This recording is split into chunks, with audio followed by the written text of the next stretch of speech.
Perfecto.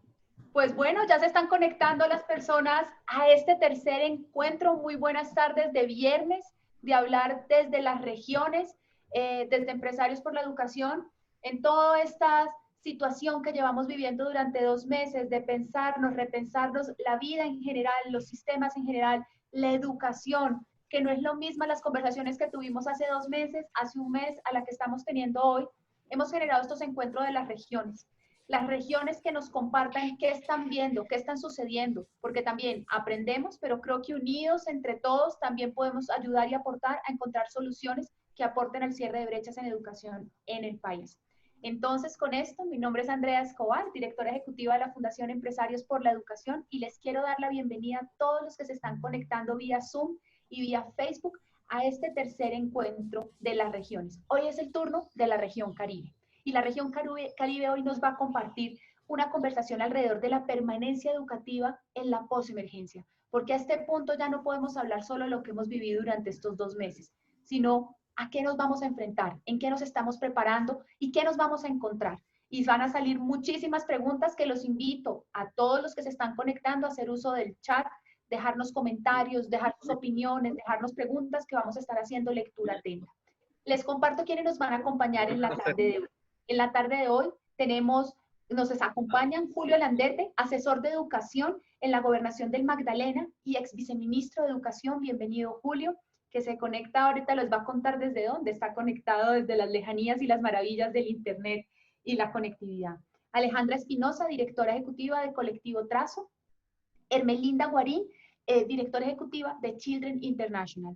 Con este panel de lujo, los quiero dejar con un breve contexto de la región Caribe, que la va a hacer Julio Rojas, líder del capítulo de nosotros, de Empresarios por la Educación en la región. Bienvenidos nuevamente. Julio, tienes la palabra. Buenas tardes a todos, un saludo muy especial a los panelistas que nos acompañan y a los maestros, padres de familia, rectores, todos los amigos de la educación. Yo quiero iniciar rápidamente contándoles una mirada que vamos a hacer sobre los indicadores que hemos monitoreado desde la Fundación, arrancando con Atlántico, que al revisar las sedes educativas, el 62% de estas sedes se encuentran en la zona urbana y el 38% en el área rural. Y adicional a eso, especialmente el sur ha sido epicentro de migración venezolana, lo que demanda unos retos muy importantes en la permanencia de los estudiantes. Pasamos un poco a Bolívar y como hemos visto en este proceso ha sido clave para llegar a las familias, a los estudiantes, la conexión y los... Basados en la encuesta del DANE podemos ver que en el departamento de Bolívar solo el 30.6% de los hogares cuentan con conexión a internet y el 31.3% tiene una tablet o cuenta con un computador. Es muy por debajo de otros departamentos que tienen coberturas superiores al 50%. Pasando un poco al Magdalena, donde entramos a revisar indicadores de calidad educativa en lectura crítica, los resultados en las pruebas Saber 11 nos muestran que el promedio está en 48.3, muy por debajo del promedio nacional que está en un 53, incluso otros departamentos como Atlántico o Cesar que están superior a estos resultados. Adicional a eso, la tasa de repetición del Magdalena es del 1.7%, una de las tasas más altas del país, lo cual pues, nos pone de manifiesto unas necesidades muy importantes. Nosotros de la Fundación, en ejercicio de revisar los indicadores y la conversación con las secretarías, los colegios, los rectores, hemos hecho unos cálculos que en este proceso la deserción estudiantil estaría entre un 10 y un 20%. Lo que de entrada nos pone unas alarmas y por eso estamos precisamente generando este espacio, ya teniendo en cuenta que tenemos una fecha de regreso, pero ir pensando desde aquí a allá qué estrategias que podemos ir pensando para que realmente los estudiantes lleguen al sistema y sobre todo se garanticen sus aprendizajes. Unas reflexiones generales sobre este proceso. En primer lugar, nos parece muy importante priorizar la búsqueda activa. Casa por casa, estudiante por estudiante, buscarlos para vincularlos nuevamente al sistema, que hemos visto que es una estrategia que ha surtido efectos cuando han ocurrido terremotos, desastres naturales, y realmente es una oportunidad muy valiosa para que los estudiantes estén en el sistema nuevamente y sobre todo se garantice su derecho a aprender. Por otra parte, las escuelas van a cambiar, la manera de enseñar va a cambiar, nuestros maestros también tienen unas necesidades y lo que nos vemos abocados es a una necesidad de transformar los currículos para responder de manera concreta a las necesidades de estos estudiantes que van a llegar con diferentes niveles. Y algo muy importante que hemos visto y que hemos promovido desde la Fundación es la participación activa de las familias en ese proceso.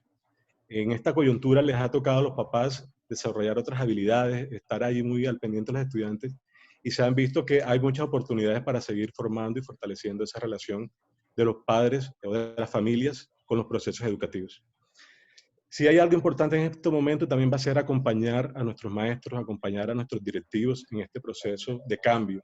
Finalmente, el fondo de esto, lo que estamos viviendo es un proceso de cambio escolar que se va a hacer muy visible en la posemergencia cuando ya regresen los estudiantes, y vemos clave, es muy importante acompañar a los maestros y a los rectores de manera concreta. Finalmente, la unión de esfuerzos, de capacidades, de experiencias de todos los sectores serán clave para afrontar esta crisis. Por eso estamos sentados en este espacio o en esta mesa, representantes del sector académico, del sector empresarial, del sector público, para finalmente unir esfuerzos, aprender de esta situación y sobre todo impactar positivamente en los estudiantes de nuestra región. Con este contexto, quiero darle la bienvenida y agradecer muy especialmente a José Alfredo Aparicio, quien va a moderar este conversatorio. José Alfredo es doctor en Psicología de la Universidad Autónoma de Madrid, psicólogo de la Universidad del Norte, actualmente es decano del Instituto de Estudios en Educación de la Universidad del Norte y es docente de maestrías y doctorados. Es presidente del capítulo Caribe de la Asociación Colombiana de Facultades de Educación, ASCOFADE, y ha sido paracadémico del Consejo Nacional de Acreditación. Adicionalmente, obtuvo el premio a la innovación pedagógica y a la excelencia docente en el aula. José, te doy la palabra. Muchísimas gracias, Julio. Muy buenas tardes a todos. Es un placer estar aquí con ustedes esta tarde representando al sector académico de la Universidad del Norte y sobre todo en compañía de amigos, porque qué bueno realmente considerar los amigos a los que nos encontramos aquí esta tarde. Muchísimas gracias a Andrea Escobar en la Fundación Empresarios por la Educación por esta invitación, a Julio Rojas en el capítulo Caribe y particularmente a los que serán hoy nuestros protagonistas principales. Tenemos aquí a la doctora Hermelinda Guarín de la Fundación Children. Ya nos ha presentado Andrea cada uno de ellos, así que para ganar tiempo no insistiré en sus extensas hojas de vida que están ahí a disposición. Tenemos a la doctora Alejandra Espinosa también, quien nos acompaña, y al doctor Julio Alandete. Les pido el favor de permitirles llamarlos por su nombre, Hermelinda, Alejandra y Julio, para poder sentirnos como somos, en efecto, que somos personas que trabajamos en torno a la educación y somos amigos. Entonces, gracias por estar aquí a los tres y darme esta oportunidad de compartir con ustedes esta tarde. Bien, para todos los que están aquí, quiero en primer lugar pues decirles, vamos a tener un conjunto de intervenciones con unas preguntas. Yo como moderador pues les voy a estar dando la participación. Si ustedes quieren complementar alguna respuesta que algunos de nosotros hayan dado, pueden hacerlo tranquilamente. Tratemos de ser breves para que todos tengan oportunidad. Ojalá intervenciones de pocos minutos en el momento en que nos den sus respuestas. Y a los que nos acompañan a través del chat, pues la invitación a que por favor vayan escribiendo todas sus preguntas.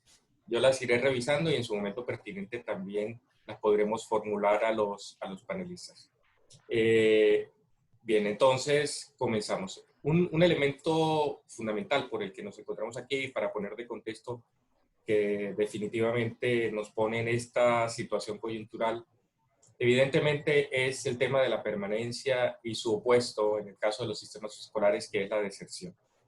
Está claro que todos los sistemas educativos tienen eso como una de las variables centrales. Hoy día se denomina eso trayectorias educativas completas. Estamos normalmente preocupados porque nuestros niños y niñas y jóvenes estén en las instituciones educativas desde el inicio hasta el final, tratando en términos ideales de conseguir todos los logros educativos. A veces, por supuesto, hay cuestionamientos a este concepto diciendo que más que llamarles solo completas, deberíamos buscar trayectorias educativas de calidad o exitosas, porque no se trata solamente de que estén en el sistema educativo, sino que también esa educación sea de calidad.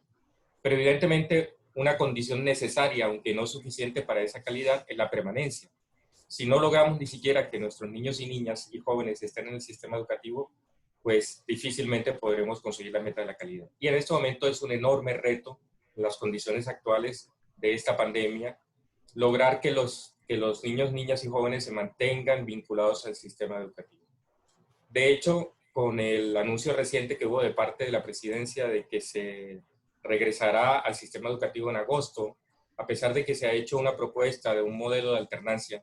Miren ustedes cómo cada vez que pasan cosas incluimos en nuestro vocabulario y se nos vuelven de moda ciertas palabras que en ningún momento han estado. Entonces, ahora hablaremos mucho de la famosa alternancia. Entonces, a pesar de que se ha propuesto ese modelo de alternancia, no ha estado exento de críticas. Precisamente hace un par de días, por ejemplo, la Asociación de Profesores del Atlántico se manifestó totalmente en contra del retorno al sistema educativo en agosto. Dicen que están enormemente preocupados también por la seguridad de los rectores, de los directivos y de los profesores, no solamente de los niños, y que consideran que en realidad no están dadas las condiciones en las instituciones, y así es, en muchos casos lo reconocemos, por ejemplo, para poder tener estas condiciones de bioseguridad que se están estableciendo. Distanciamiento de los niños, condiciones, por ejemplo, de higiene suficientes, como ellos mismos manifiestan, en muchas instituciones no hay ni siquiera agua potable. O sea que hay enormes retos. Yo supongo que esto que estamos hablando para el Atlántico, en realidad bien lo podríamos decir para otros departamentos también de la región. Entonces, en primer lugar, quisiera preguntarles a ustedes como panelistas, ¿cómo están percibiendo estas decisiones que se están tomando potencialmente desde el gobierno del retorno a las aulas en agosto, el llamado modelo de alternancia, y según el conocimiento que ustedes poseen, cuáles serían los retos principales vinculados a esta situación? Quien quiera comenzar, por favor, le doy la palabra y lo escuchamos. ¿Cuáles están vislumbrando ustedes en su mente serían los retos principales de este retorno?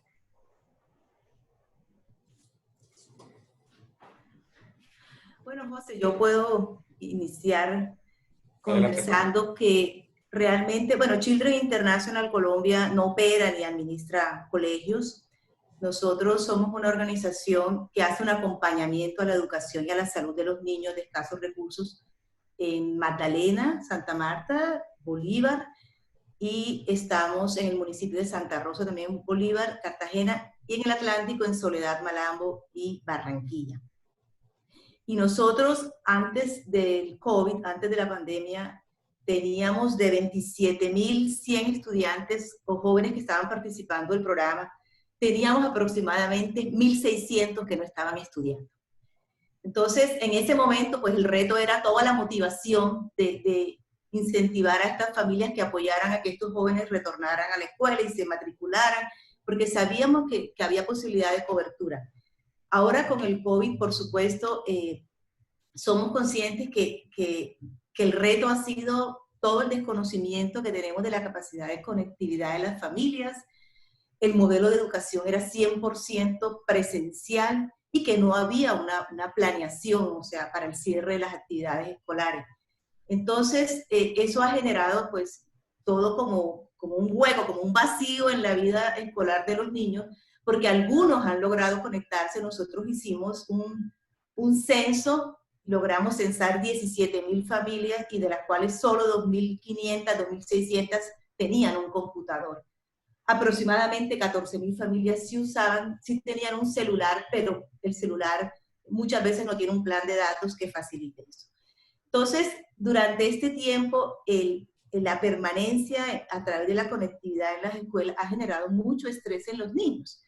Y nosotros sí somos defensores de que el regreso a la escuela debe ser un regreso paulatino, debe ser un regreso intercalado con algunas actividades de conectividad y algunas actividades presenciales. Todos sabemos que nuestras escuelas no tienen la infraestructura para reducir los grupos en clase. O sea, sabemos que hay escuelas que tienen aulas pequeñas todavía, entonces no podemos meter el mismo número de estudiantes por el tema del aislamiento social necesario. Pero los niños sí necesitan el contacto con sus profesores, los niños sí van a necesitar volver a la escuela, porque en nuestras comunidades el profesor es algo más que un educador. Muchas veces los profesores son las personas que nos dan a conocer cuando los niños tienen problemas de nutrición, cuando tienen problemas de abuso, cuando tienen algunas dificultades en su familia. Entonces se vuelve un referente importante en la vida emocional y afectiva de los niños. Y separarlos de esa figura del docente que es tan importante ha sido bastante estresante para ellos. Entonces nosotros estamos pensando en que el proceso debe ser un proceso paulatino pero sí debemos verlo como una oportunidad para seguir intentando mejorar y dando la opción de conectividad, sobre todo para los más grandes, para aquellos jóvenes que están muy interesados en la tecnología. Esa es un poco como la mirada, si vemos que hay que aprender de la experiencia y que tenemos que mejorar la calidad de los currículos. Nosotros tenemos un programa que era 100% presencial. Hoy en día estamos enseñando habilidades de vida de una manera virtual, pero los jóvenes también están saturados. Dice, además de todas las tareas que nos ponen en el colegio, que tenemos que hacer con celular de una manera incómoda, vamos a tener que participar de algunos talleres de habilidades para la vida con Children. Entonces, lo estamos haciendo de una manera muy lúdica, muy creativa, de mucha diversión, para que ellos tengan interés en participar. Yo creo que el reto es un reto grande, es un reto de aunar esfuerzos entre todos, pero sobre todo de sí mantenernos en proteger la salud de los niños, ¿verdad? Que no se nos aumente el riesgo del contagio. Por hacer aportes concretos para luego las intervenciones de Julio y de Alejandra, y si tú quieres ahondar eso, Melinda, digamos a las instancias de orden nacional y también local, como expertos, ¿ustedes qué sugerencias concretas harían, por ejemplo? Digo, algunas ideas de las que yo he escuchado. Dado que en realidad no todos van a poder estar, entonces se podría sugerir quiénes deberían volver primero. Algunos han dicho deberían volver primero los que no tienen conectividad, por ejemplo. O sea, que se creara un modelo mixto en el que los que no tienen conectividad volvieran, los que sí tienen conectividad siguieran todavía trabajando en educación remota. También se ha pensado que los niños más pequeños serían los que podrían tener más necesidades, digamos, debido a sus dificultades y a lo propio de la educación infantil, de tener contacto con los maestros personalmente.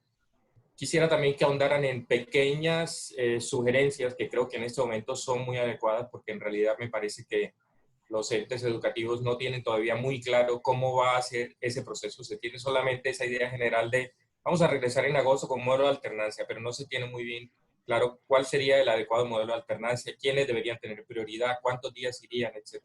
Entonces me gustaría si tienen ideas al respecto que se puedan hacer aportes en ese sentido. Adelante, quien quiera participar. ¿Alejandra? Sí. Adelante. Bueno, yo creo que pensar digamos, que la normalidad retorna, creo que es algo que debemos replantear. Es decir, volver o la reapertura de la escuela no debe solo considerarse un regreso a la normalidad, sino una oportunidad del replanteamiento de la forma como estamos viendo la escuela.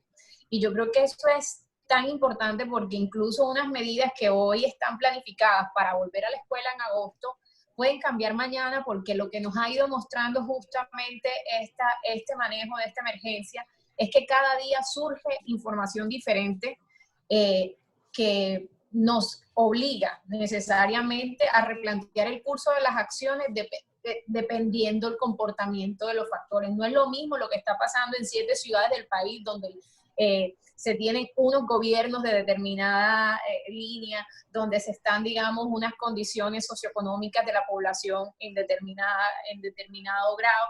No es lo mismo que otras ciudades del país que tienen un nivel de organización política, socioeconómica mayor. Entonces, decir que hay una fórmula exacta o una receta, seguramente no la hay, y creo que pues si bien es bueno planificar y proyectar lo que significaría para el gobierno nacional, los municipales, volver al aula o volver a la escuela, pues yo diría más que volver al aula es volver a la escuela, no podríamos afirmar que hay una receta o una fórmula única para lograrlo. El pensar quién debe volver primero, quién debe volver después, seguramente nos lleva a muchas más preguntas. ¿Es tan necesario que un niño entre 0 y 5 años o entre 5 y 8 años vuelva a la escuela? ¿Qué tipo de padres tenemos o qué tipo de educación tienen esos padres? Y podríamos segmentar el tema educativo en la educación privada, la educación pública y la educación pública, en la ruralidad y en lo urbano, para entender también qué tipo de padres tenemos con la posibilidad de dar soporte pedagógico a esos niños pequeños y que de alguna manera uno pudiera pensar que vuelvan primero los más grandes, pero en realidad de pronto es más urgente que los niños chiquitos que desesperan al papá, que obligan, digamos, a los papás a emprender una acción de acompañamiento pedagógico, de pronto está rayando hoy un tema de violencia intrafamiliar.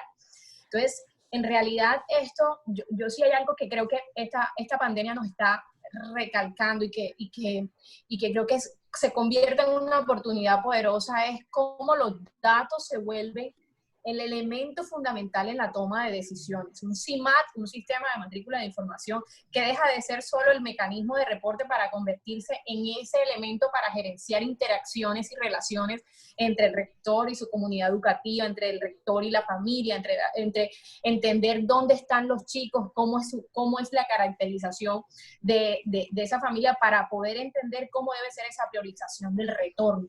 Insisto en que la reapertura no es la vuelta a la normalidad, y si lo volvemos una normalidad no hemos aprendido nada. Y yo creo que aquí hay una gran oportunidad a partir de esta crisis, que en realidad, y lo digo por el caso de ciudades como Cartagena, creo que son oportunidades también dolorosas, pero que también nos dejan ver la importancia de la educación para resolver temas o para manejar de mejor forma crisis como esta, que demandan un comportamiento ciudadano con una educación de más alta calidad. Entonces, pues yo te diría que fórmulas más en caso específicas, de decir cuál debe volver primero, cuál debe volver después, creo que corresponde mucho a las características del territorio, pero también a las características en específico de la comunidad educativa. No es lo mismo la comunidad en el área rural o la que está en la parte urbana. Entonces, sí creo que ahí tiene que haber una oportunidad también de gerenciamiento de datos a partir de tomar lo que hoy se tiene desde la escuela y potenciarlo en esas habilidades gerenciales que hoy un rector, que hoy un coordinador de sede debe tener para movilizar su comunidad educativa y que los niños no se desconecten de la escuela, a pesar de que no vuelvan. Bien, les comento que tenemos muchos invitados a través de esta plataforma maravillosa. Tenemos personas que nos acompañan, por ejemplo, Mónica Montaño, delegada de la Secretaría de Educación Departamental del Atlántico, de la doctora Ucros. También tenemos aquí a Rodrigo Espina, que nos manda saludos. También tenemos a Luisa. Tenemos personas que nos acompañan desde el Doctorado de Ciencias de la Educación. Carmen Tulia, que se conecta desde Tuluá. Muchas gracias. También a Marta Imitola, a Andreina, que manda saludos especiales a la Fundación Children, a Minta, Luis Ospina. Tenemos un exalumno de Uninorte que se conecta desde Repelón, Liliana Puello de Colectivo Trazo, Universidad Autónoma de Bucaramanga y Colegio Santa Teresita. Luego seguimos nombrando. Bien, ¿de dónde se conecta usted, doctora Landete? Cuéntenos de dónde tenemos el placer de tenerlo esta tarde y cuéntenos su punto de vista de lo que estamos discutiendo. Julio Landete, ¿nos escuchas? Bueno, muy buenas tardes a todos y a todas. Es un placer compartir esta reflexión. Sí, les estoy escuchando. ¿Ustedes me escuchan? Sí, un poco entrecortado, pero tenemos paciencia porque sabemos que te va a llegar con un poco de retraso.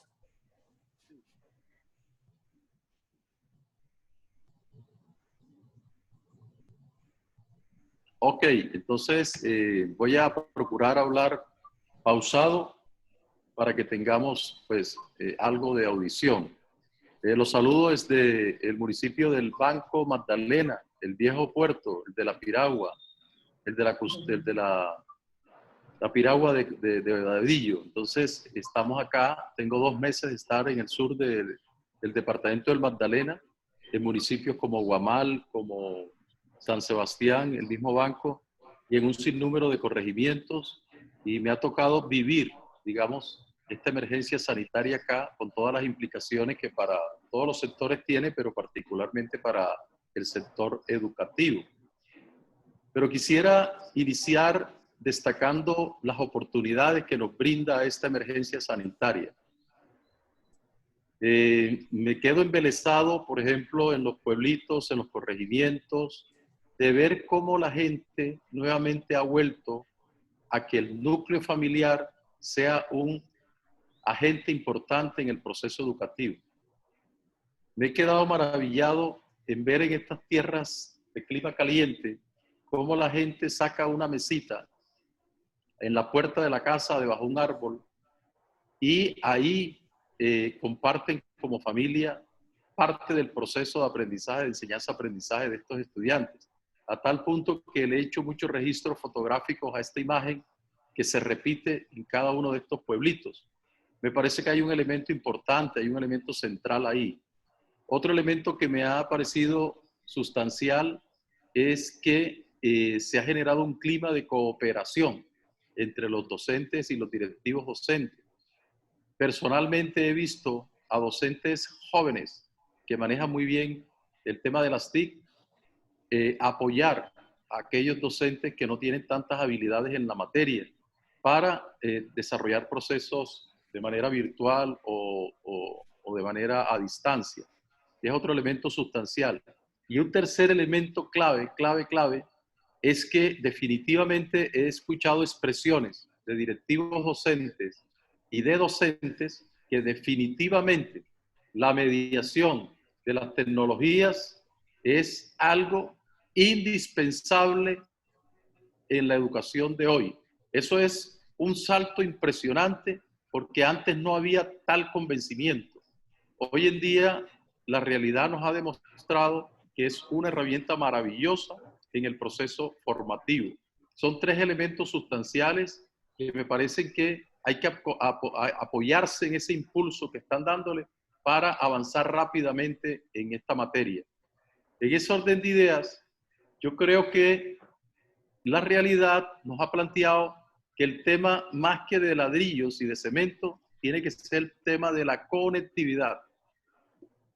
Creo firmemente hoy en día que no solamente hay que pensarlo desde el espacio físico de la escuela, sino que creo que hay que pensar seriamente en que los territorios, corregimientos y veredas y cabeceras municipales tienen que estar totalmente conectadas para que efectivamente, porque si arreglamos el problema en los colegios que no está resuelto, por lo menos en el Magdalena, un buen número de instituciones educativas no tienen la suficiente conectividad y tampoco durante todo el año. Hay veces en que solamente cuentan con ella por espacio de 3 o 4 meses.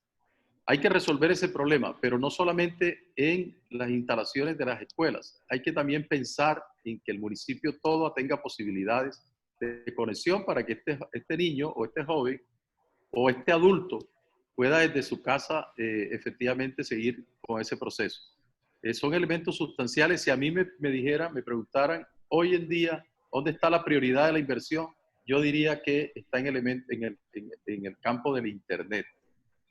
Por supuesto, eso tiene que ir acompañado de un proceso de cualificación de docentes para que efectivamente la herramienta sea una mediadora del proceso pedagógico, porque el docente será irreemplazable en esa materia. Entonces, me parece que eso es bastante sustancial y bastante clave.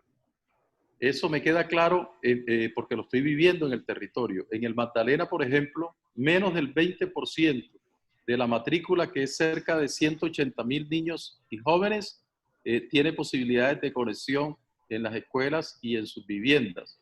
Es un tema bastante crítico. En esa materia, creería yo que estamos todavía en el siglo pasado. Entonces, ese es un elemento central, pues amén de que el docente valore esta herramienta, así como pasamos de un tablero con tiza, pasemos a un acrílico con un marcador, pasamos después al proyector, luego pasamos al plasma, al televisor y hemos ido avanzando. Tenemos que entonces entrar en el tema de la virtualidad como elemento mediador, de las TIC en general. En ese orden de idea, pues yo quería resaltar esa parte sobre el hecho de cómo regresar. Pues yo creería que efectivamente hay que aprovechar este impulso para seguir trabajando el tema de la formación a distancia, porque no hay condiciones para hacerlo 100% presencial y por supuesto la virtual también. En ese orden de ideas, la experiencia en el Magdalena me parece bastante importante. Aquí se inventaron el secretario de Educación del Magdalena, con el aval del gobernador, por supuesto, se inventaron una figura que se llama el mensajero pedagógico. Entonces, este señor, con todas las medidas de seguridad, en un medio de transporte, recoge de los profesores el material educativo, los talleres, las guías y demás, y lo lleva a los hogares de los estudiantes. Ahí hace la entrega y luego recoge los productos que efectivamente esos talleres y esas guías y todo lo demás implican nuevamente la regresa al docente y se genera ese elemento de comunicación, eso ante la falta de la conectividad. Ese elemento me parece sustancial, creo que es una figura positiva para hacerle frente a todas las dificultades y las falencias que tenemos en materia de conectividad. Entonces creo que hay que hacer una mezcla en el tema. En la parte privada, por ejemplo, uno ve instituciones que están 100% virtual. Pero en el tema público hay una precariedad en la materia y creo que hay que buscar una figura intermedia que es el tema a distancia. Y el elemento del mensajero pedagógico me parece que está jugando un papel muy importante en esta materia. Querido Julio, y de ese porcentaje tan alto, realmente es un dato preocupante, de ese 80% que dices tú, que está establecido que en el departamento del Magdalena no tiene conectividad, ¿a cuántos de ellos no se está pudiendo acceder en este momento? ¿A cuántos niños, niñas y jóvenes, dirías tú, no se está pudiendo contactar? O sea, digamos que en estos 2 meses y medio han estado totalmente desvinculados del sistema escolar. ¿Se ha calculado ese porcentaje? Bueno, les decía que la conectividad está cerca de un 20%, es decir, estamos hablando de 180.000 muchachos, niños y muchachos. El 20% de eso es de 16, 30 y pico mil en materia de conexión. Pero les decía que la figura del mensajero pedagógico, que es este personaje que recoge los talleres, las guías, los materiales de formación y los lleva a las casas de los muchachos, hace posible que todos los muchachos tengan esa posibilidad. Esa figura, digamos, la tienen todos los territorios de acá, municipios y corregimientos, y hace posible que haya esa interacción y que los niños, los estudiantes en general, tengan la posibilidad de no estar totalmente ausentes del proceso educativo. Obviamente tiene limitaciones. Obviamente no es lo mismo que las 6 horas formativas presenciales, pero bueno, no están totalmente de espaldas al proceso. Gracias. Bien, damos cordial bienvenida a la doctora Mónica Montaño, quien está aquí en reemplazo de la secretaria de Educación Departamental del Atlántico, la doctora Catalina Cross, que a última hora no nos puede acompañar. Ella es coordinadora de calidad de la Secretaría de Educación del Atlántico. Bienvenida, Mónica. Y aunque estás así en frío y aquí te subiste a este carro que ya estaban dando, bueno, la pregunta es, ¿cuál es tu diagnóstico desde la Secretaría del Atlántico respecto al tema de la reapertura posible en agosto del sistema educativo, del modelo de alternancia, de los datos actuales que tienes, de cómo están pudiendo llegar a estos niños y niñas y jóvenes del departamento?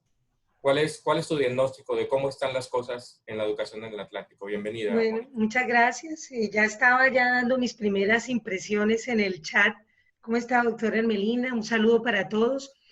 El tema en el Atlántico ha sido una tarea bastante dispendiosa y tienen razón en decir todos que la forma de llegar a los estudiantes tiene que ser variada. Aquí en el Atlántico también, como en Magdalena, en nuestro porcentaje de posibilidades de conectividad de los estudiantes es baja, es de un 30%, un 70%, algunos tienen posibilidad de conectarse por grupos de WhatsApp, grupos de Facebook, Messenger, pero hay unos que definitivamente no pueden llegar de ninguna manera. Entonces, con ellos estamos trabajando, igual que en el Magdalena, de llegar con actividades, con acercamiento a ellos casa a casa.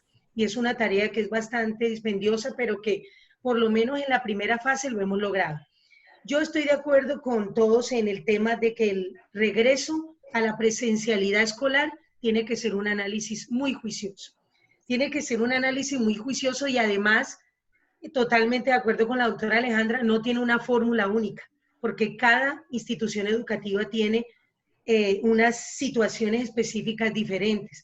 Aquí para el tema de presencialidad, además de establecer quién lo necesita más o quién lo necesita menos, tendríamos que establecer también las condiciones físicas, de infraestructura, de servicios de elementos básicos como agua, como alcantarillado, que sabemos que muchas de nuestras veredas y corregimientos tienen muchas debilidades. Entonces, sumado al hecho de que todos queramos que regresen los niños, pues se va a encontrar con muchos obstáculos como el tema de servicios públicos, el tema de infraestructuras, muy bien lo dice la doctora, tenemos aulas que la capacidad es de 20 y tenemos 40 estudiantes en el sector oficial propiamente, pero sí es un análisis que hay que hacerlo. Nosotros como Secretaría de Educación vamos a seguir las orientaciones del Ministerio, pero indudablemente eso nos obliga a que dentro de nuestros 85 establecimientos públicos tenemos que hacer un análisis juicioso, inclusive un análisis del tema docente,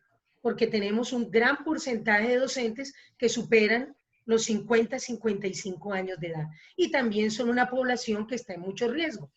Pero bueno, es un análisis que hay que hacerlo, sea cual sea la posibilidad que se dé, esa alternancia, el pico y tarjeta, como lo queramos llamar, tiene que siempre ser primordial la conservación de la salud, el cuidado de la salud de nuestros niños, nuestros padres y nuestros docentes. Y con base en eso la Secretaría de Educación está trabajando.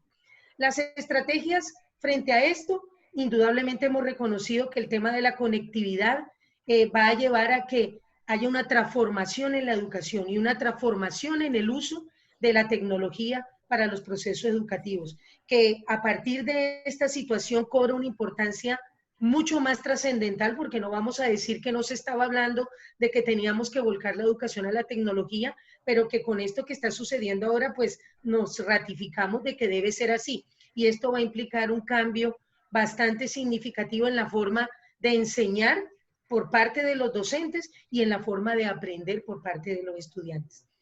La tarea está dada y en este momento los padres de familia pasan a ser los profesores también. Entonces, la forma como estamos llegando a los chicos tiene que ser de una manera muy clara, de una manera que tenga en cuenta que muchos niños tienen padres que no saben leer y escribir. Entonces, el padre que está orientando esa guía de aprendizaje, pues indudablemente tiene que ser una guía muy contextualizada. Entonces, es primordial el conocimiento que tiene el profesor de la realidad del estudiante. Y eso es fundamental. El profesor tiene que basar sus guías de trabajo, sus guías de aprendizaje en la realidad de los estudiantes, para que ellos puedan llegar a hacer un autoaprendizaje, a hacer procesos de autoevaluación, y hay que contextualizar el trabajo que se está mandando a las casas que le permita al estudiante resolverlo. Matemáticas trabajando con el recibo del agua y de la luz, el tema de las ciencias y la investigación con los marranitos que tiene en su casa, con la cría de pollos que tiene en su casa. Hoy prima más contextualizar la realidad de los procesos de enseñanza a lo que tiene el niño y las posibilidades que tiene el niño en su casa. Y la educación tiene que ir hacia eso, hacia contextualizar muy bien lo que estamos trabajando para evitar que los niños se nos vayan. Estaba viendo en estos días un meme que no falta de ser la realidad, en donde un padre de familia manifestaba de que no entendía las guías y que prefería que el niño no siguiera estudiando y que cuando volvieran a clase retomara sus estudios. Eso es lo que debemos evitar. Entonces, la guía, el acompañamiento que el profesor hace a esa familia, a ese padre de familia, porque el acompañamiento no es al docente, es a una familia, a unos hermanos mayores que son los que están orientando las guías de aprendizaje, tiene que ser un acompañamiento muy real, muy contextualizado y algo muy importante, que la Secretaría de Educación ha entendido muy claramente que tiene que haber un componente socioafectivo muy avanzado. O sea, no podemos pensar solamente en guías muy cognitivas o muy académicas, sino tenemos que pensar también en la salud mental de nuestros estudiantes, los padres y de nuestros docentes también. Esa es la tarea y estamos trabajando en ello. Muchas gracias, Mónica. Bueno, como yo estoy aquí como para hacer las preguntas difíciles, voy a hacer una de esas preguntas difíciles, y es, esta realidad, digamos, lo que va a hacer es que va a complejizar mucho más esa pirámide de diferencias que ya incluso en época normal existía en nuestro sistema educativo. No hablemos ya de la distancia que habría entre los colegios privados y los públicos, sino incluso quedándonos solo con los oficiales, dentro de ellos, entre los de ciudad, los rural, entre aquellos que tenían, digamos, un sistema más avanzado, mejores profesores, etcétera, y los que no. Lo que ahora va a pasar con todas estas dificultades que, por ejemplo, Mónica y Julio nos están comentando, es que se va a ampliar esa distancia que hay entre los que sí van a poder tener acceso, los que van a poder seguir tal vez conectados virtualmente o si pueden regresar a las instituciones, porque va a haber que tomar decisiones como las que está diciendo. De pronto hay instituciones que no hay agua, entonces probablemente no van a poder volver los niños allí. Hay instituciones donde hay muchos mayores o en determinados cursos, muchos profesores mayores que no van a poder volver para ser profesores, entonces esos niños se van a quedar.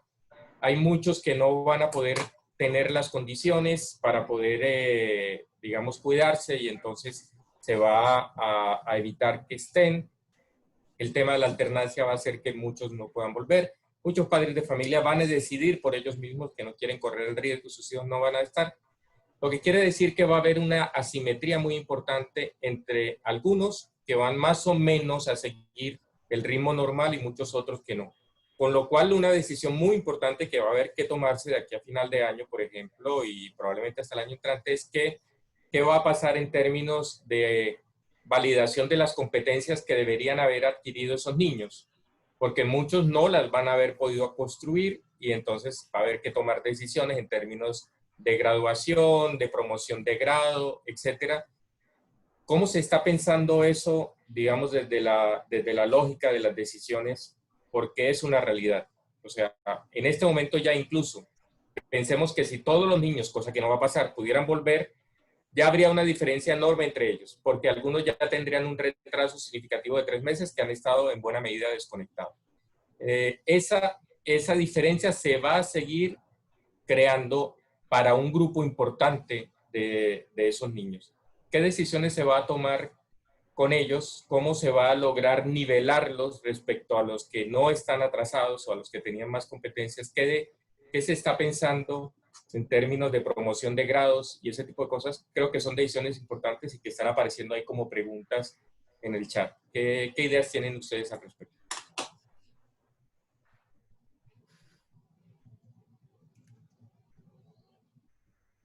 Julio, si quieres, como sé que te vas a tener que ir de pronto antes, si quieres tú nos comentas en el Magdalena cómo se está pensando eso, digamos en términos de la preocupación que puedan tener tanto las familias como los docentes, de cómo se va a poder nivelar a todos estos niños que ya han estado fuera, desconectados en alguna medida, y los que van a seguir estando desconectados del sistema por todas estas dificultades que están establecidas y son decisiones que hay que tomar porque la salud de ellos y sus familias va a estar por encima del tema del sistema educativo. Entonces, si no están dadas las condiciones en la institución, a esa institución no van a poder volver.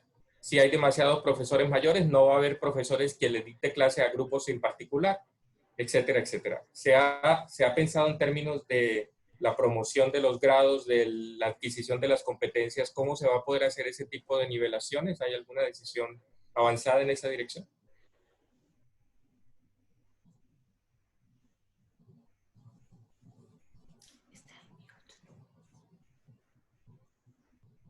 ¿Ahí me escuchan? Sí, te escuchamos. Con cierto retraso, retorno, pero tranquilo que te escuchamos. Ok, José Alfredo y demás compañeros y compañeras. Digamos, no tenemos todavía una fórmula específica sobre la materia, pero sí creemos que hay que hacer jornadas de profundización. En algunos casos, digamos, más o menos un 20% de la matrícula acá en el Magdalena está en jornada única. Ahí, digamos, se facilita esa profundización con jornadas extendidas, pero en ese otro 80% se dificulta por temas de capacidad. Sin embargo, habrá que echarle mano a los fines de semana para tratar de hacer entonces ciertos talleres de profundización que nos permitan nivelar todo este desfase que nos ha generado la emergencia. Eso es, digamos, grosso modo, lo que estamos pensando y aunque se llegue nuevamente a una presencialidad importante, no descuidar el tema de la virtualidad. Sigue siendo un complemento importante y dentro de ese proceso de profundización es muy importante que además para desarrollar la habilidad, para desarrollar la autonomía de los estudiantes, que es algo bien poderoso en educación. Alguien decía que si los estudiantes desarrollaban autonomía con responsabilidad, ya habíamos aprobado el año. Me parece que es importante. Entonces, está girando el análisis más o menos en esos tópicos que he comentado brevemente acá. Muchas gracias, Julio. Mónica, ¿qué nos podrías aportar desde la Secretaría de Educación del Atlántico? Bueno, con respecto a este tema es importante destacar que los colegios tienen una oportunidad de hacer flexibilización curricular y eso no es una oportunidad que tienen los colegios autónomamente de tomar decisiones ahora, sino siempre lo han tenido, por norma lo tienen. ¿Qué es la tarea que estamos haciendo nosotros en este momento frente a eso? Estamos emitiendo orientaciones para los establecimientos educativos para que hagan los análisis de sus sistemas de evaluación institucional, que se hagan los ajustes pertinentes que le permitan a los estudiantes alcanzar los logros que tienen previstos y desarrollar procesos de nivelación. En este momento, los colegios están haciendo todos esos análisis de flexibilización curricular y de revisión de ajustes al sistema de evaluación institucional. Indudablemente, la preocupación de los padres, y tiene justa causa, es el temor a que los estudiantes pierdan el año, a que se haya reprobación. Indudablemente lo que tú dices es cierto, la nivelación no va a estar igual, van a haber más brechas con estos chicos que pueden conectarse de manera permanente al seguimiento que tienen con los profesores y aquellos niños que no lo tienen. Igual las orientaciones que hemos dado desde Secretaría de Educación es para que trabajemos una misma línea con las guías de aprendizaje, tanto para los niños que se están conectando a las clases sincrónicas y asincrónicas, como aquellas guías que se envían a las aulas de clase. Nosotros no tenemos unas guías para aquellos que entran a internet y unas guías que van para los niños que se lleva casa a casa. La diferencia es que de pronto el niño que entra a la plataforma pues tiene el acompañamiento del profesor de manera directa, pero las guías que estamos entregando casa a casa también tienen acompañamiento de los docentes a través de llamadas telefónicas.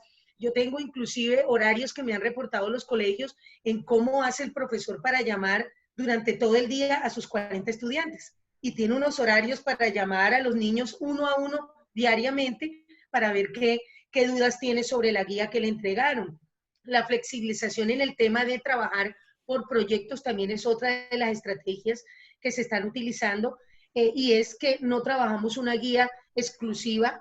Algunos colegios están trabajando guías por proyectos que le permiten a los estudiantes desarrollar conocimientos tanto de matemáticas como español como de inglés en una sola actividad. Entonces son estrategias que están buscando y en los cuales los colegios en este momento, y eso es bueno felicitarlos en nuestros docentes, han sido súper recursivos, súper creativos. La idea es estructurar muy bien con nuestros consejos académicos ya a nivel de colegio a colegio cómo se van a hacer los procesos de nivelación, cuáles van a ser los ajustes que se van a hacer a los currículos, cuáles van a ser los ajustes que se van a hacer a los sistemas de evaluación que permitan que los chicos en el momento determinado que llegue fin de año puedan alcanzar los logros y si necesitan procesos de nivelación se dé espacio para que lo hagan. Pero la idea es flexibilizar a tal modo de que no tengamos reprobaciones, que la justificación sea que el niño no pudo conectarse o que no entregó a tiempo la guía. La idea es que todos puedan llegar a eso. Algunos lo van a llegar de manera más rápida, otros de maneras más tardía por la posibilidad de conexión, pero todos lo van a lograr.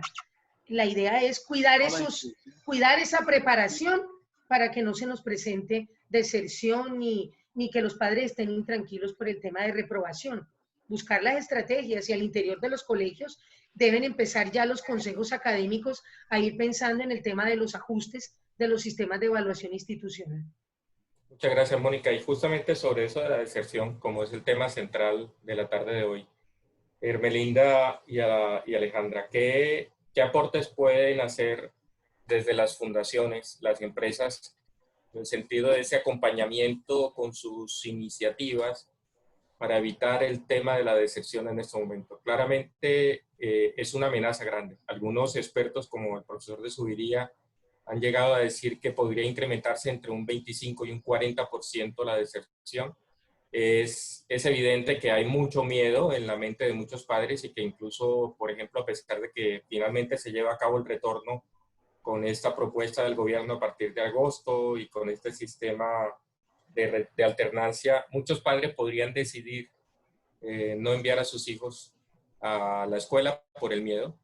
Y eso implicaría entonces que estos niveles de deserción, que habían estado afortunadamente bastante bajos, podrían dispararse con todas las consecuencias, como la que Ermelinda nos contaba. ¿Qué están pensando ustedes desde las fundaciones para poder hacer un apoyo para este tema que se ha vuelto realmente tan preocupante?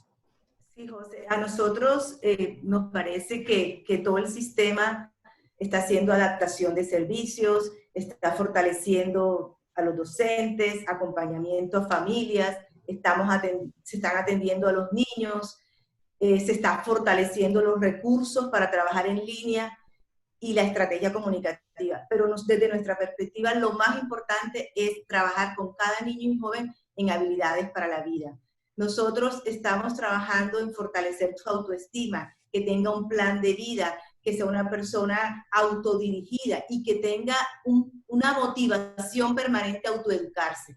No pensar que porque la escuela está cerrada voy a dejar de pensar en la importancia de mi educación. Y yo creo que esa es parte del trabajo que nosotros podemos apoyar con toda la misión institucional que hacemos a través de nuestros equipos de trabajo, en que los jóvenes a través de talleres puedan sentir la motivación de seguir, sea en línea o a nivel presencial o como autodidacta.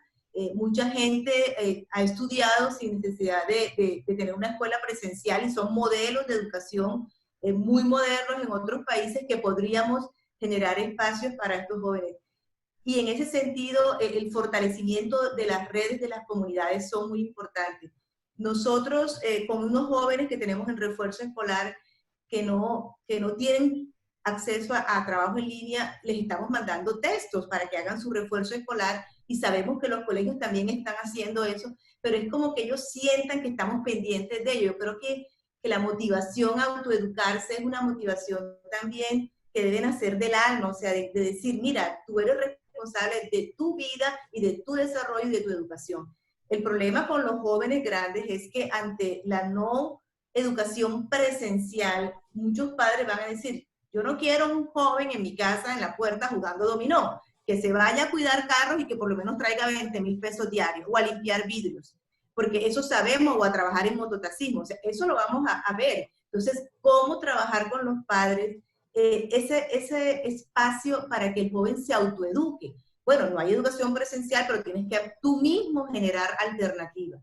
Yo creo que esa es parte de la misión nuestra con los programas que hacemos, y nosotros pues también tenemos 10 centros comunitarios y estamos pensando, bueno, ¿cuándo y cómo los vamos a abrir? Porque sí sabemos que son espacios que los jóvenes usan las bibliotecas, las salas para estudiar, pero tenemos que respetar la posibilidad del contagio y ser muy, muy juiciosos con el aislamiento social, porque yo creo que eso también la parte de la salud es muy responsable. Pero ahí las habilidades para la vida y el trabajo con cada familia sobre generar con mucho amor hacia sus hijos una autocorresponsabilidad de la educación y que no sea una responsabilidad fuera de casa, sino una responsabilidad interna, es muy valiosa. Muchas gracias, Ermelinda. Ahí estás respondiendo a la pregunta que nos hacía Mabel Torres justamente sobre el desarrollo de habilidades emocionales, que es un trabajo muy importante de las fundaciones. Alejandra, ¿qué nos puedes aportar a esto? Bueno, nosotros como un colectivo social empresarial, pues digamos que los frentes están vistos desde lo que el sector empresarial puede contribuir al sistema educativo, pero también como sociedad civil, ¿qué podemos apoyar desde la institucionalidad para que en medio de estas circunstancias el foco de la discusión esté alrededor de cuáles son esas estrategias novedosas que deben darse para tomar una acción pertinente en el momento en el que estamos? Como Trazo hemos reformulado nuestros programas, pues en realidad nos hemos volcado a hacer un acompañamiento virtual, en reorientaciones curriculares en el caso de docentes, en replantear, digamos, todo el cómo de los proyectos, no cambiar el propósito, no cambiar el objetivo, sino el cómo lo venimos ejecutando, procurando, y nuestro propósito son escuelas 100% conectadas, y replanteando sus proyectos, establecer que lo que para un becado, por ejemplo, significaba dotarlo con transporte, con útiles, pues hoy se transforma en un equipamiento tecnológico que le ayuda a seguir en la virtualidad con sus clases universitarias sin ningún inconveniente.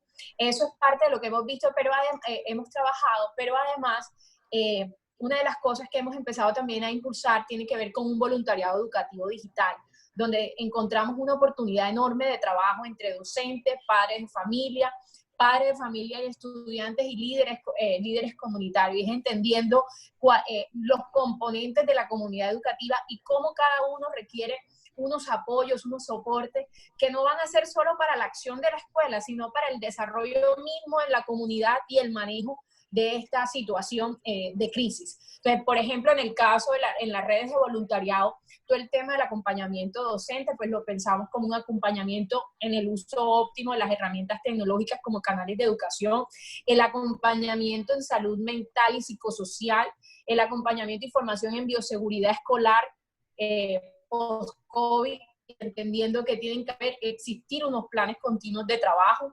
En el caso de los padres de familia, por ejemplo, está el tema de semilleros afectivos virtuales como escuelas de padres, el manejo de las emociones, las actividades lúdicas y pedagógicas en casa, y fortalecimiento de habilidades blandas, porque es que esta circunstancia nos está llevando, de por sí el rol de padre es complejo, pero es que el rol de padre 24 horas en la actividad sumada a la actividad escolar se convierte en un detonante de otras emociones que de verdad requieren un soporte muy fuerte para que esa situación en la familia no se convierta en un conflicto, que es parte también de los riesgos que nosotros evidenciamos, y más en poblaciones vulnerables, porque por ejemplo en África, después que superaron el ébola, parte de los indicadores más desastrosos eran temas de embarazo adolescente y temas de explotación sexual.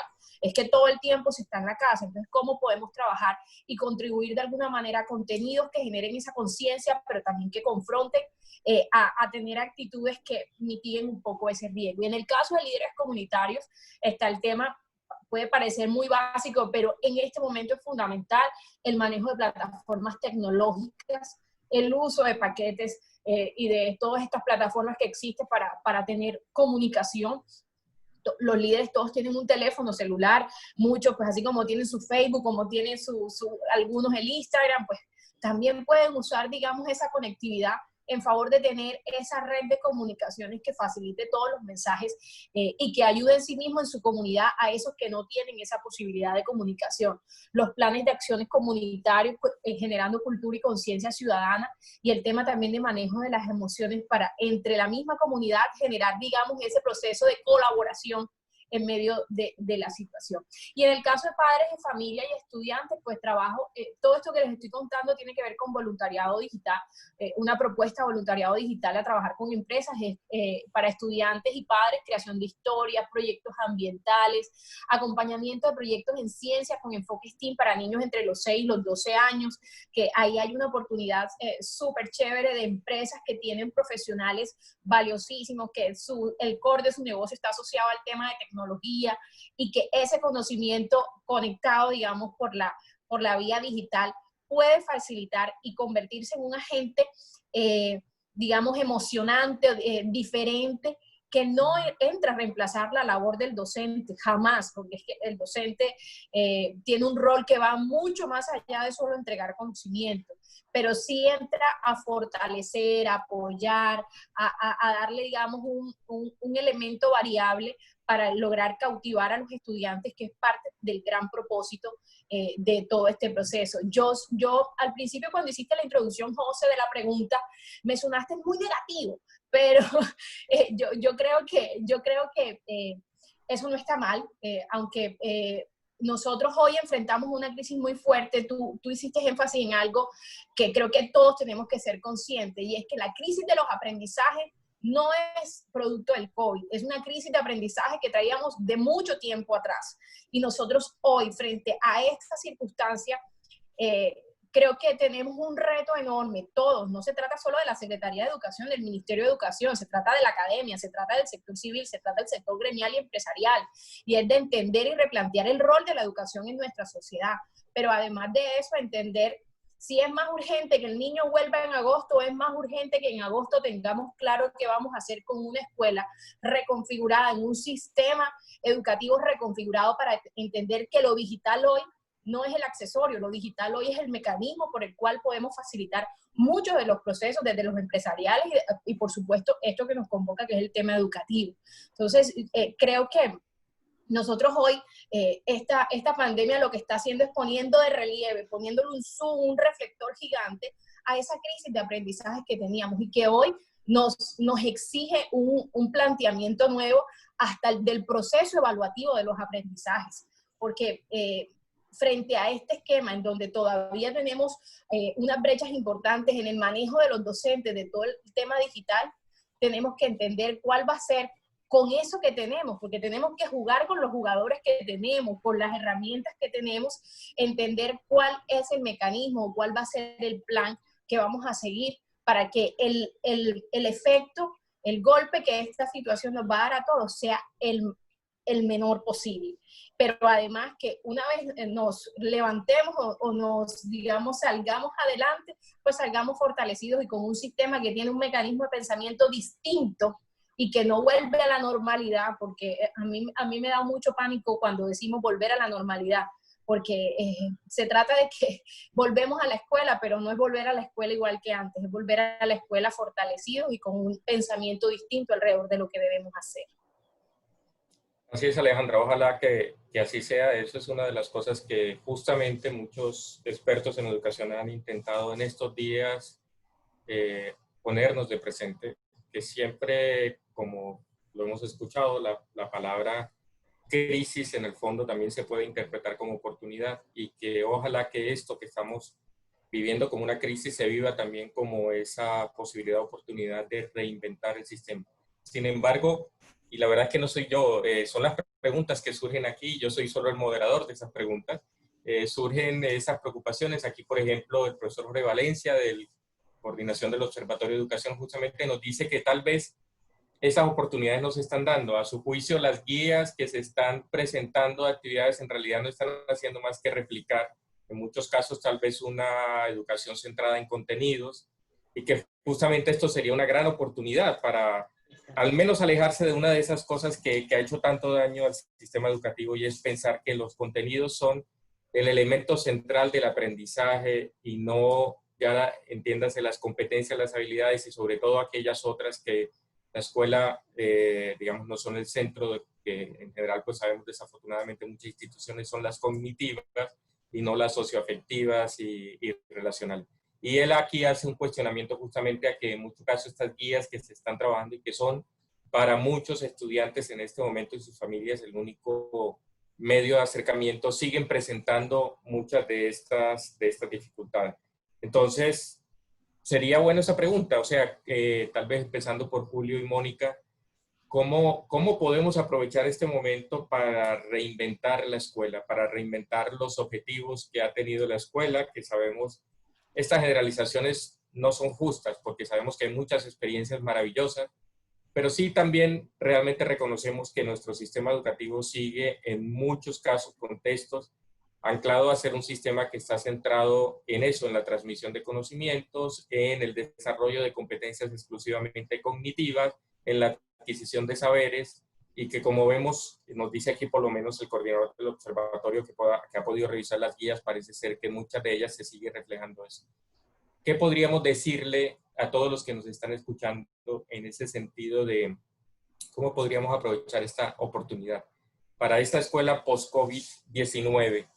¿Cómo la podríamos imaginarnos de una manera diferente? Julio, creo que ya se nos tuvo que ir, desafortunadamente. Ya nos había avisado el doctor Alandete que tenía otros compromisos. Entonces, Mónica, vamos contigo primero. Bueno, digamos que indudablemente sí considero que es una apreciación de pronto generalizada que no es la realidad de todos nuestros contextos.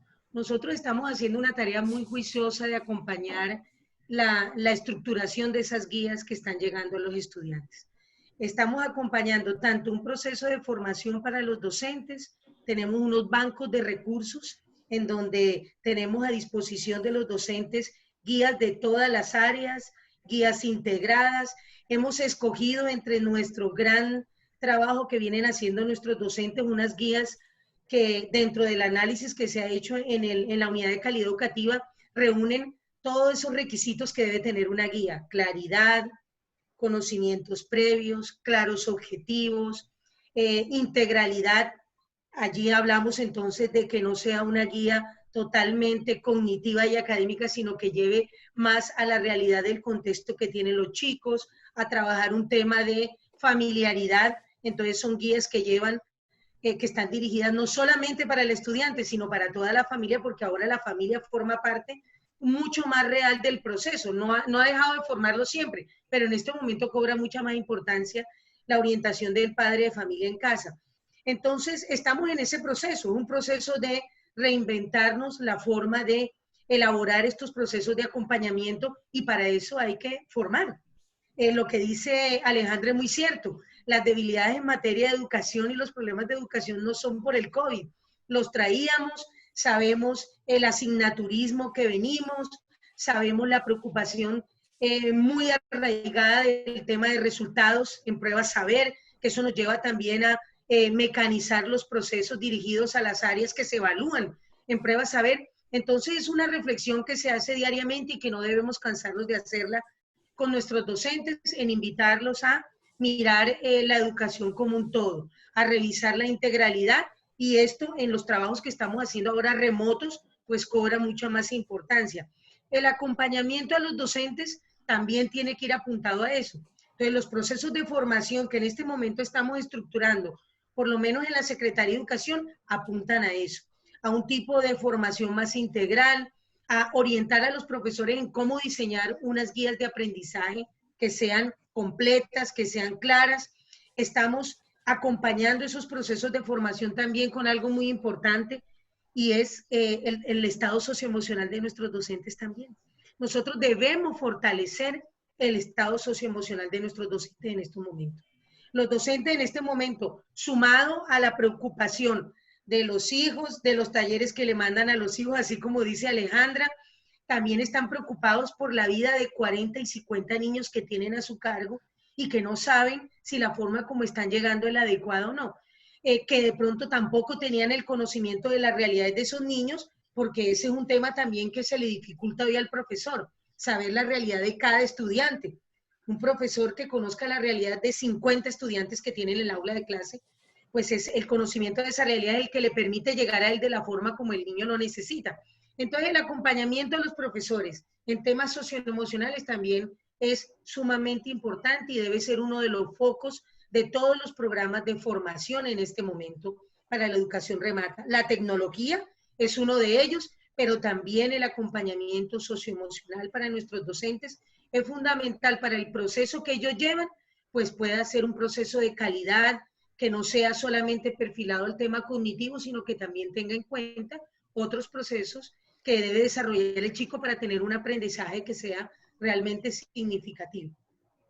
Muchas gracias. Hablando de esas experiencias positivas, por ejemplo, aquí Milagros Tejada y Zoila Ruiz Díaz nos comentan que ellas están laborando en instituciones educativas y han hecho procesos de adaptación, y que todo este proceso evidentemente les ha producido formas cambios en su forma de pensar. Por ejemplo, Milagros nos cuenta que con base en esta situación ellos han hecho un replanteamiento, creando una asignatura llamada Aprendizaje Integrado, en la cual han estado vinculando las competencias y las habilidades de diversas áreas, lenguajes sociales, ética, educación religiosa y artística al mismo tiempo, en torno a una pregunta-problema.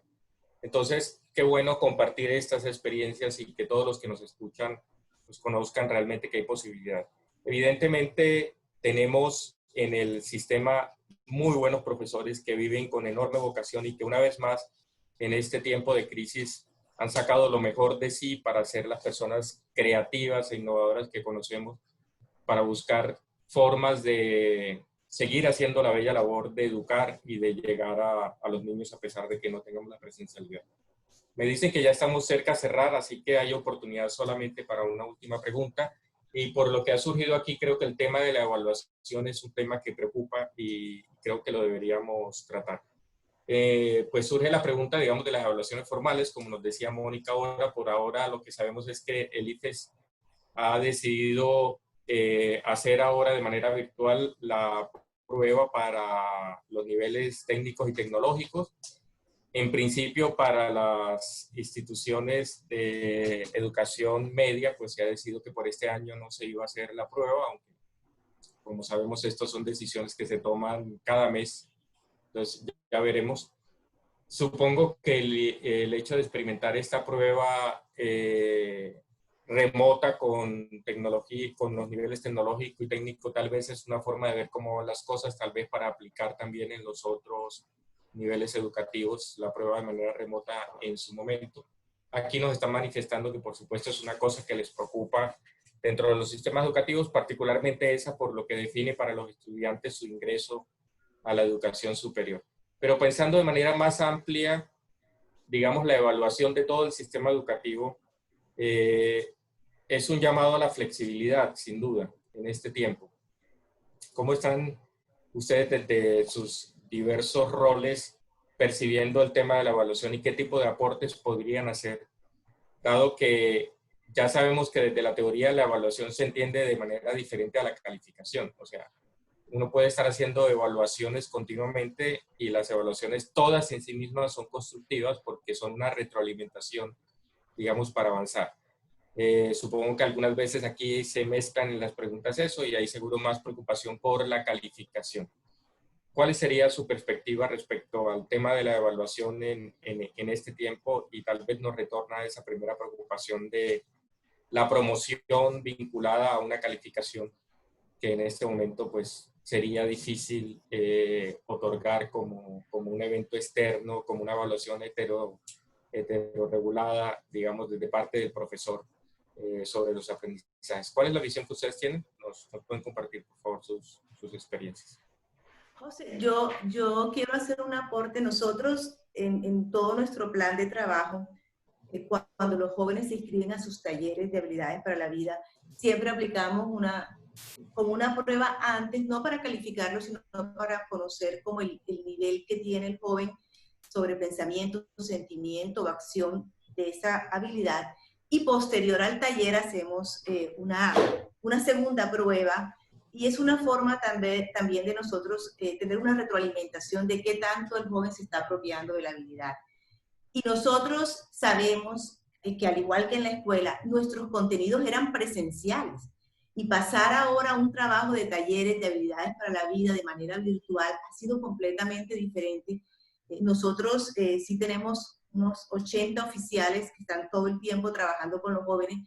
Y aunque son jóvenes y son habilidosos en la tecnología, no es lo mismo el trabajo con los niños y los jóvenes de manera presencial que de manera virtual. Nosotros hemos decidido no hacer este tipo de evaluaciones, estamos haciendo más un trabajo de acompañamiento y de conversar con los jóvenes de cómo se están sintiendo en estos momentos, ¿verdad? Consideramos que no estábamos listos para la adaptación del contenido para trabajo virtual. Y en ese sentido, creo que la flexibilidad y la posibilidad de que las escuelas sientan muy bien qué está pasando en la dinámica de los niños y la familia debe ser muy, muy juicioso para este tema de la evaluación.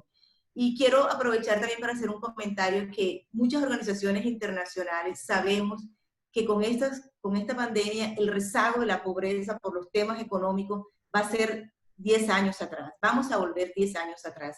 Y aunque habíamos avanzado y habíamos dejado de ser unas organizaciones asistenciales para convertirnos en unas organizaciones que estábamos enseñando habilidades de vida, prevención de embarazo, muchos otros temas, sí sentimos que la contextualización nos va a llevar a volver a tener algunas estrategias otra vez asistenciales, porque la contextualización nos va a dar para eso.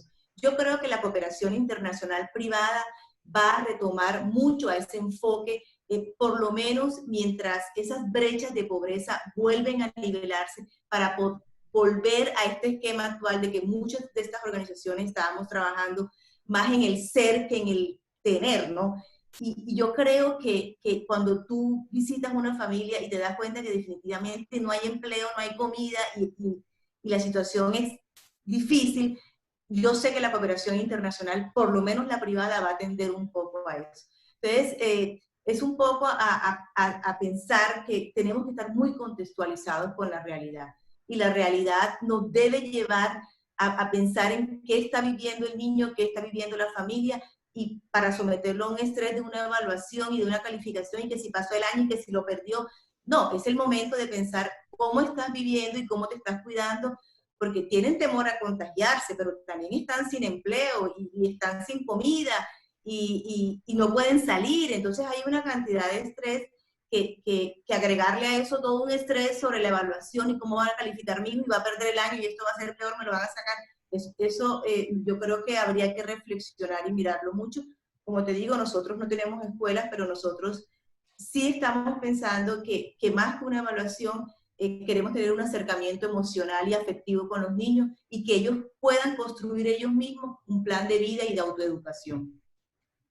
Sí, y muchas gracias, Melina. Y es que, digamos, se vuelve súper importante esa conciencia de como desde la psicología, el aporte que hizo Abraham Maslow de esa pirámide de necesidades y que uno no puede aspirar a que se desarrollen las necesidades más complejas si las primeras no están resueltas. Y evidentemente programas como lo de la alimentación escolar, que se volvieron estrategias fundamentales para evitar la deserción, pues todavía tendrán que fortalecerse mucho más porque en este momento se vuelven una necesidad para muchas familias cuando estas condiciones económicas impacten, como lo estamos viendo, significativamente su realidad.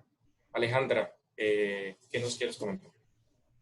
Sí, yo creo que todo el tema del COVID nos invita a salirnos un poco de la caja y eso tiene que ver con pensaría pues, en el caso nuestro, siempre hablamos de la medición de impacto, es más hablar de la medición del impacto de las medidas que vamos tomando que hablar sobre la evaluación misma. En realidad el propósito, y tú hacías la claridad frente al tema de la calificación y la evaluación, perder del todo la evaluación de alguna manera nos dejaría sin elementos para entender si lo que estamos implementando funciona o no funciona. Entonces, de pronto pensar abolirlas totalmente no, pero sí cambiar la estrategia o trabajarlo como un mecanismo de medición para entender, porque estamos enfrentados a una forma muy distinta del trabajo habitual, para entender si los niños que terminan el año académico, qué tipo de refuerzo requieren en el año nuevo que inicie, o entender que la evaluación no es solo debe estar fundamentada en los elementos de conocimiento específico, unas asignaturas, sino cómo el desarrollo socioemocional de estos niños se ha evolucionado en medio de la dificultad, si han sido niños más autónomos, si han sido niños que por el contrario han estado renuentes al tema de la tecnología. Entender muy bien esas dimensiones del ser humano que no solamente están en la parte cognitiva y que de alguna manera le entregan también al docente mismo elementos para gestionarse, para plantear una nueva forma de hacer las cosas. Entonces pensar, yo no diría tanto como que eliminar la evaluación, sino replantearla, entenderla como un mecanismo de gestión, como un elemento, pero no como un elemento para ganarte o pierdes el año, no, de eso no se trata. Se trata de un insumo para la toma de decisiones y para redireccionar, porque nosotros tenemos que saber, ya veníamos con una crisis de aprendizaje, hay indicadores críticos de los aprendizajes básicos de los niños hasta los 10 años para comprender textos básicos. Lo cierto es que nosotros hoy no podemos perder de vista si tenemos evoluciones en ese, porque el mecanismo sobre el cual hoy se está ejerciendo la pedagogía se rompe la tradición de lo que traíamos y efectivamente tenemos que saber si esto tan disruptivo va a ser bueno o definitivamente nos está echando un poco más atrás. Entonces, insisto, creo que el tema de la evaluación tiene que replantearse en función de los propósitos y entenderlo también en la medida en que cuál es esa escuela, y yo ahí me devuelvo a la pregunta anterior que tú decías, porque de pronto quisiera ser un poco más positiva en medio de estas circunstancias, y tú decías cómo será la escuela post-COVID, y es entender esa evaluación, cómo debe ser para que la escuela se mueva hacia mover los indicadores de los niños hacia esa evaluación. pero también pensarnos cuál es esa escuela que soñamos post-COVID para saber cómo la gestionamos. Es como la planeación hacia atrás. Si yo quiero que a diciembre las escuelas estén en este momento, yo hacia atrás, ¿qué debo realizar para lograr ese propósito? Y en diciembre todos felicitarnos porque lo alcanzamos. Me sueño una escuela post-COVID en donde existen unas inversiones planificadas con efectos positivos a largo plazo, porque tuvimos tiempo para pensar la escuela con una mirada muy diferente. Una escuela con un aumento de las capacidades digitales de los maestros, unos maestros súper, hiper, mega conectados con los jóvenes y los chicos de hoy que ya nacen con eso incorporado. Creo que los papás a veces no sabemos tanto como ellos. Una escuela que es capaz en medio de estas circunstancias lograr que los medios de comunicación, porque hay regiones y hay zonas en el país en donde el radio se mueve más o se escucha más que el WhatsApp, porque es lo que es la dinámica del territorio, como también tenemos medios de comunicación masivos y los canales locales y regionales para difundir contenidos. Entonces, una escuela nueva en donde esos medios también asumen su papel y su rol protagónico en el proceso educativo y entienden que mejorando la calidad de su programación asumen una inmensa responsabilidad en este proceso. Padres más involucrados. A mí me parece esta situación una enorme oportunidad para tener padres más involucrados en los procesos educativos, los niños con sangre, con dolor, algunos con más tranquilidad, otros con más estrés, porque es una situación en la que muchos padres no estaban preparados para enfrentar, o no estamos preparados para enfrentar. Y por supuesto creo que será al final un espacio muy interesante para que las secretarías de educación, los ministerios de educación, tengan muy claro una comprensión mucho más clara de las brechas y desafíos que tenemos en materia de conectividad, de integración de esas herramientas digitales al aula, a la dinámica del docente. Creo que si nosotros somos proactivos, si no esperamos que esta pandemia nos arrastre, podemos salir con un sistema educativo más fortalecido. Yo creo que la invitación es como a soñárnoslo cómo debe suceder para trabajarlo desde todos los sectores. Insisto que esto no es una responsabilidad solo de una Secretaría de Educación, solo del rector del colegio o del Ministerio de Educación. Es una responsabilidad de todos, de todas las organizaciones que hacemos parte de la comunidad educativa y que nos interesa trabajar por la educación de nuestro territorio. Y retomando tus palabras, Alejandra, antes de darle a Mónica para sus palabras finales, yo sentiría y me uno en esta iniciativa que, por ejemplo, fundaciones o universidades, podríamos en ese momento hacer un lanzamiento de una iniciativa, digamos, de grandes ideas, como para recoger cosas que están sucediendo, que están generando estas ideas y que antes de que volvamos a la etapa de normalidad,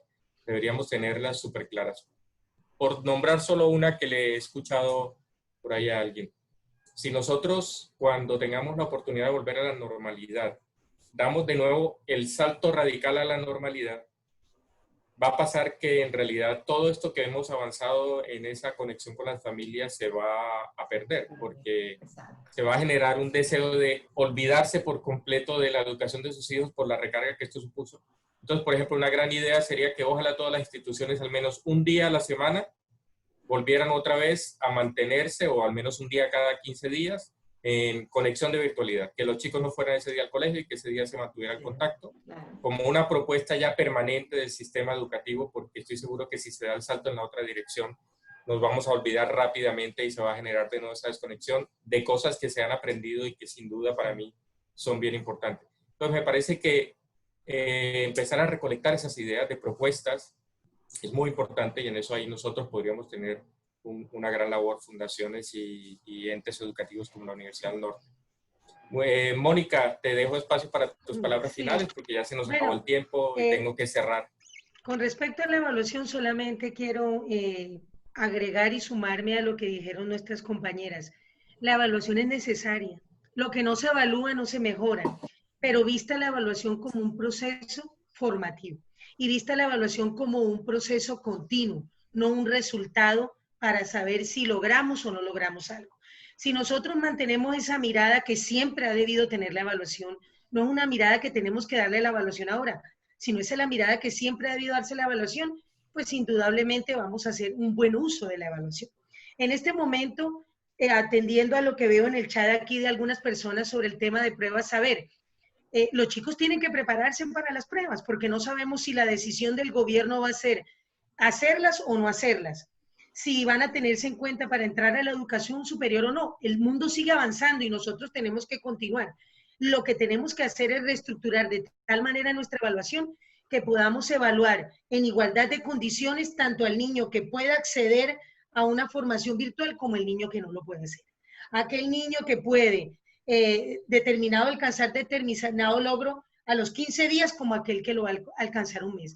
El tema de la evaluación es revisarla, estructurar los procesos de evaluación y asegurar de que la evaluación sea equitativa y que sea una evaluación integral, que no sea una evaluación que nos arroje simplemente un número o que se haga al final de un proceso, sino que sea una evaluación continua que nos permita replantear, reestructurar, inclusive a veces nos toca echar hacia atrás y volver nuevamente a retomar el camino. Esa es la visión que tenemos que darle a la evaluación, porque lo que no se evalúa no podemos mejorarlo, porque no lo medimos. Entonces es importante el proceso de evaluación.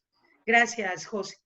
Muchísimas gracias. Bueno, muchas gracias a todos. Les comento, porque sé que ustedes como panelistas no lo conocen, tuvimos más de 200 personas que nos estuvieron escuchando a lo largo de este tiempo y creo, por ejemplo, en las ideas que yo decía antes, por lo menos para mí desde la universidad, que una gran idea que se me reveló en este tiempo es que en realidad nos habíamos demorado mucho en hacer actividades de este tipo, más continuamente, que miren qué fáciles son, cuando uno normalmente en la presencialidad se complica enormemente pensando en un evento y en la gente que pueda asistir. Probablemente no hubiéramos tenido 200 personas si esto lo hubiéramos hecho en la Universidad del Norte en la tarde de este viernes, ni hubiéramos podido tener este panel maravilloso participando desde estos hogares. Y esto entonces es una cosa que debemos hacer incluso cuando esto acabe, porque en realidad es súper fácil hacerlo. O sea, tiene cero costo, tenemos un montón de gente conectada y sobre todo se cumple el objetivo y es que personas generosas como ustedes nos puedan compartir su conocimiento y que haya tanta gente interesada en el tema de la educación conectándose simultáneamente. Bien, como panelista mi obligación es hacer una síntesis pues bastante atrevida porque hubo muchísimas buenas ideas, pero es como decir así rápidamente para dejar ahí como unas ideas fundamentales en el aire. En primer lugar, evidentemente esta situación, digamos, ha develado una cantidad de falencias del sistema. Y creo que esa es una gran oportunidad. Probablemente ha develado realidades en el sentido en el que no teníamos un conocimiento tan cierto de las dificultades del sistema educativo, lo avisorábamos, pero no teníamos claramente cuánta dificultad había, por ejemplo, en términos de conectividad, de formación, de posibilidad de acceso. En muchos casos a veces no se tenían ni siquiera los datos ciertos de las familias, los contactos y de los tutores y la manera de acceder a ellos, etcétera. Y seguro que entonces será una oportunidad enorme que ya se está presentando para, por ejemplo, actualizarnos y mantenernos en contacto. Sin duda será una oportunidad para muchos aprendizajes. En ese sentido, lo que está pasando nos va a permitir, creo, en la realidad hacer cosas que estábamos en la tarea de hacer desde el sistema educativo. Estar más en contacto con las familias siempre fue una meta de lo que se quería, pero a veces se postergaba demasiado y ahora fue una obligación porque los niños están en casa y están con sus familias y llegar a ellos es llegar a través de las familias. Entonces esto nos aceleró el proceso. Sin duda el tema de la educación remota, virtual, a distancia, lo teníamos ahí en la mente, lo estábamos pensando como una necesidad en todos los niveles, en la universidad pasó igual y esto nos lanzó a la fuerza con toda la angustia, ansiedad que ha supuesto esto, pero finalmente nos va a permitir probablemente adelantar lo que nos hubiera tomado años en poder lograr. Y en ese sentido, para las secretarías y los sistemas nacionales, pues reconocer que en esas necesidades hay que hacer unas inversiones muy importantes en términos de infraestructura, pero también en términos de formación para los docentes y de posibilidades de acceso para los estudiantes. Con todo esto, lo que sabemos actualmente es, por ejemplo, y es ratificar lo que han hecho las fundaciones, las universidades, es que todas las decisiones se tienen que basar en evidencias. Por tanto, como nos recordaban, los datos ahora van a ser muy importantes. Los datos reales de cuántos pueden tener conectividad o no, cuántos necesitan, cuántos profesores tienen formación, cuántas instituciones tienen las condiciones adecuadas, incluso a unos niveles más básicos, como hemos dicho, de salubridad, por ejemplo, de agua potable, cuál es la edad de los profesores en este momento que podrían o no seguir laborando, y por supuesto las condiciones de infraestructura y de formación. Y esos datos son los que nos van a permitir tomar esas decisiones. Rescato una idea que me pareció muy hermosa que planteaba Hermelinda, en mis propias palabras lo podría decir, cuando nos preocupaba el tema de la deserción. De alguna manera uno podría decir que en realidad no hay deserción y no la va a haber en el sentido en el que nadie deserta de la educación. Alguien puede desertar de la escuela, de la presencialidad de la escuela, pero de la educación en su conjunto no se deserta, porque la educación está en todos lados y eso es lo que necesitamos promover. Que tenga conciencia de que la educación, indistintamente de que estemos en el sitio físico llamado escuela, debería seguir sucediendo y por tanto jamás deberíamos poder desertar de la educación. Y en ese sentido empezar a mirar todo esto como un ámbito de posibilidades para repensarse la escuela en esos anhelos que siempre hemos tenido, una escuela más alejada de los contenidos, más cerca del desarrollo de las competencias, una escuela que complemente lo cognitivo con lo socioemocional, una escuela que se acerque a las familias, una escuela que entienda que en estos tiempos no es solo la presencialidad el único mecanismo, debería seguir siendo importante, sin duda hay muchos elementos de esa presencialidad, como nos resaltaban algunas de las panelistas, que son fundamentales porque van más allá de la mera enseñanza de contenidos. Los educadores cumplen unos roles fundamentales también como agentes educativos en sentido amplio, personas que están preocupados por la infancia, que comunican los problemas de la infancia y por tanto esa presencialidad va a seguir siendo importante, pero definitivamente ya estamos en el siglo XXI y es tiempo de combinar esa presencialidad con estas otras modalidades, como decíamos, y qué bueno que esta circunstancia, digamos, nos invita a hacerlo. Muchas gracias a ustedes especialmente por regalarnos su tiempo y por supuesto a esas más de 200 personas que participaron, a la Fundación Empresarios por la Educación por tener siempre esas iniciativas maravillosas de convocarnos y pues ahí estaremos presentes. Gracias a todos los que nos escucharon esta tarde y como la Fundación nos dijo nuestra querida Andrea al comienzo, pues seguirá desempeñando esa labor y entonces habrá otras jornadas como esta a las que les pedimos que estén pendientes para que se sigan conectando. En nombre propio desde la Universidad del Norte, muchísimas gracias por estar aquí esta tarde y que tengan un excelente fin de semana. Gracias, Mónica. Muchas gracias. Chao, muchas gracias José, a todos. Saludos. Y nos estamos viendo. Feliz tarde a todos.